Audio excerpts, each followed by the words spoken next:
For this week's Blindfold, I put Briggs and Hunter into the work elevator and brought them up 2 floors. That's where they were met with a surprise from our friend Sarah at Sacred Serpents. Please enjoy. Oh, no. Do you guys remember we had Mitchell do the field test on the show? The blindfolded field test? No. We're going to do the same thing today. No. Let's start with item number 1. How we doing? Welcome. No animals, are there? So, Briggs, you get to do step 1 to guess what the item is. Okay. This is bagels. Oh! Is it bagels? It's bagels. I don't know what exactly it is, but it's a plush toy of some form. Hunter, reach out with 2 fingers. Okay? And we're going to put this item in front of you. Oh, what is it? What is it? It's not a snake. It's just Hunter. Is it bad, Hunter? I think it's scaly. No. I think it's scaly. It's not. I think it's scaly. I don't know what it is. I'm sorry. I don't know what it is. No. Briggs, come back to the desk. I promise you. Two fingers out, like one on each hand. Is One it on a each hand. snake? Is it a snake? No, it's not a snake. I promise. One finger on each hand. What do you think? Want to take a guess? I'm guessing it's a reptile of some form. It's not alive, All right. is it? You guys can take your blindfolds Oh, off. boy. It's alive.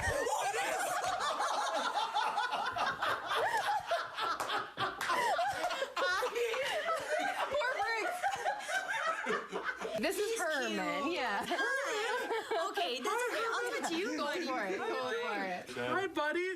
What kind of turtle is This it? is a Russian tortoise. So Herman is a rescue tortoise. The reason he has this interesting looking shell is because where he lived, they didn't provide him with the right light or nutrition.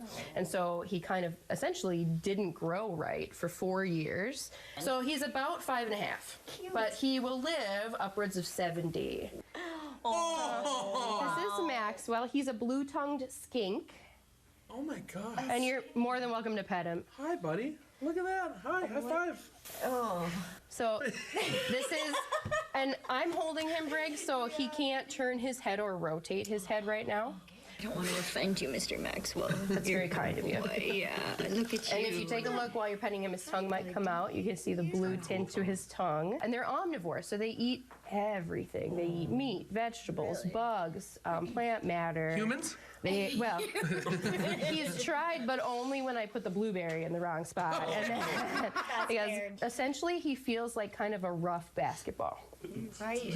I did not expect him to be dry. Yeah, everybody thinks because they're so shiny. What are the? Crazy. Are those ears? Those are his ears. Oh, Yeah. that's so cool. Yeah, those holes are his Like ears. gills? Yeah. So this is a baby Brazilian red and white tarantula. Oh, sure. I'm guessing female, but it's still a little too small to know for sure. Okay. Are they venomous? Would they bite you and kill you? No, good question. Technically, no. Most tarantulas have no medically significant venom. Luca is a ball python. He's a rescue. He's not very large. Yeah. He's not small. This is small. Oh, he's like surprisingly soft. Again, yep. He kind of feels like a new basketball Yep. too, like the grippiness of his skin. This is small for a ball python, considering his age. So he's probably about 4 years old now. He should be twice this big. And then when he was eating, I noticed something wrong. So in his throat, notice how he has like a very small head and kind of a very thin neck. Yep. Yeah. In here, when he was eating his mouse, a snake that's healthy should stretch very easily, right? When he was eating, he couldn't stretch. And he was struggling to eat a mouse that was very small. So I believe that he has an issue with his cartilage in here where it will not stretch. And so probably for a majority of his life, he will be a small snake. Hunter, do you want to hold him? I do. I really do. Hi, buddy. It feels super weird. It's like a wet sausage rolling around your hand. It is Sounds strange. great. It's a strange experience. It is. And he's a little more active now, Ryan, so you might feel him slither, but that's totally normal. So cool. Slithering. Can you see those kind of like holes on the front of his nose on the bottom there? So his nostrils are on top. The red parts? Yeah. Those are his heat pits. So those are like heat sensing receptors that allow pythons to differentiate things in their environment. Look at this guy. Look at his head. He's so cute. Look at him. I want you to just put your hand like this. Okay? I'm not going to put the whole snake in your hand. Okay? I'm going to put His head is this way. I'm going to hold his head. You are not going to hold his head. Open your hand up like I'm giving you a cupcake. Pretend it's a cupcake, Briggs. The cupcake. I got him. Don't worry. Okay. Good job, Briggs. Good job, Briggs. You did great. You did great. In Duluth and Superior every year, weirdly enough, reptiles that are not native to Minnesota and Wisconsin show up outdoors.